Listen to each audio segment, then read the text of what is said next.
Continuing our reading in Avi's wonderful book, Poppy, this time it's chapter 17, A Surprising Conversation. Poppy woke refreshed. For a moment, she just lay still, luxuriating in her discoveries. She imagined telling her family what a phony Mr. Okax was.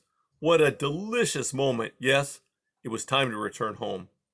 Realizing that she was very hungry, Poppy first treated herself to a big meal, eating only the plumpest corn kernels. Hadn't she deserved them? Gradually, she ate her way over to the dirt road that ran alongside Dimwood Forest. With her mouth full and her belly tight, she gazed across at the wall of pine and fir. She had feared it before. Now knowing it, she recalled only its dark beauty, its deep fascination. The forest made her think of Aerith and her promise.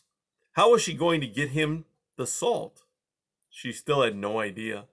Then and there she vowed that once she got home, she would return, maybe this time with Cousin Basil. Perhaps the two of them could find a way.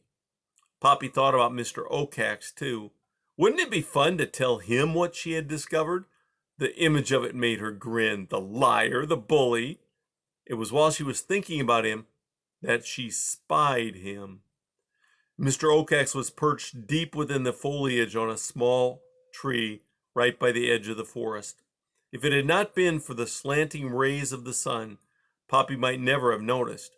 It was the light of his glowing eyes that caught her attention. Poppy crept forward. When she came near the row of the corn, closest to the forest, she looked up again. A moody Mr. Okax was staring at the barn across the field. He kept moving his head about, back, forward, side to side, hissing and clacking his beak. Sometimes his black talons kneaded the branch with nervous tension. At other times he ruffled his feathers, lifted his wings, let his head sink lower. Poppy could tell he was miserable, sulking. She had to marvel at how different he appeared from the time she'd seen him on his watching tree in the rain. All that glaring and hissing. He's just a frightened bully, she said to herself with jubilation. She had to slap a paw over her mouth to keep from laughing out loud. What fun it would be to humiliate him. Just the idea of it brought a feeling of power. Unable to resist teasing him, she called out, "Mr. Okax!"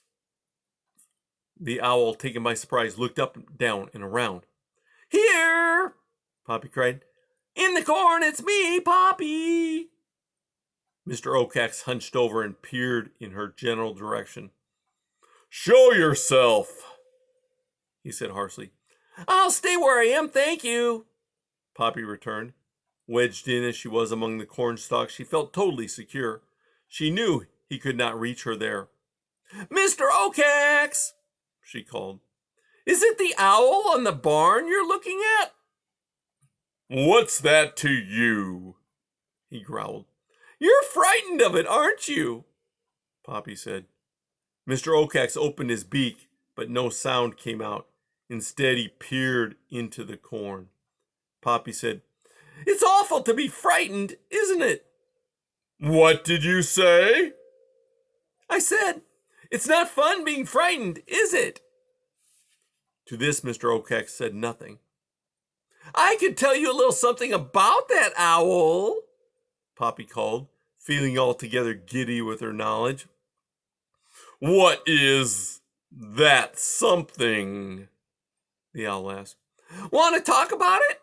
Poppy offered, suppressing a giggle. "Well, I might as well tell you.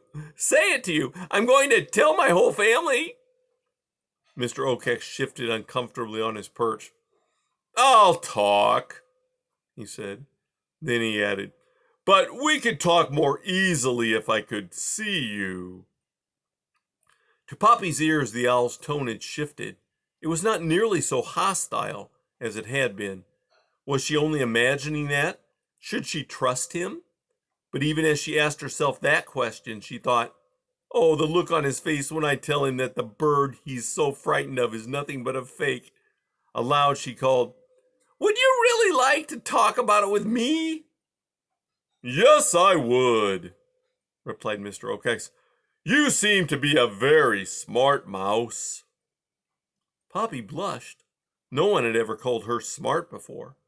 This, she had to admit, was a very different side to Mr. Oakex from what she had known. Ragweed in his way had challenged him.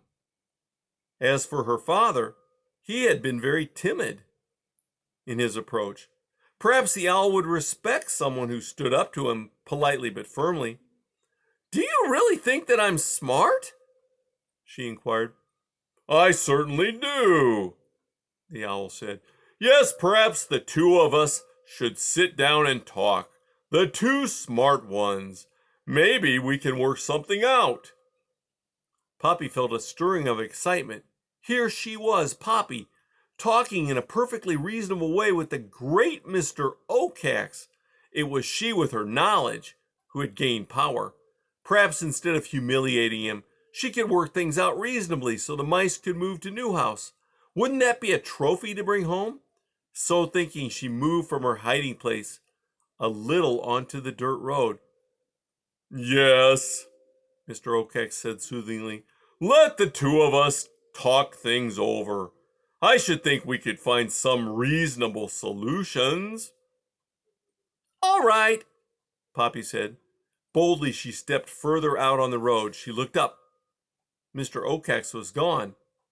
Where are you? She cried. At that moment, the owl plunged down upon her from behind. And that's the end of chapter 17.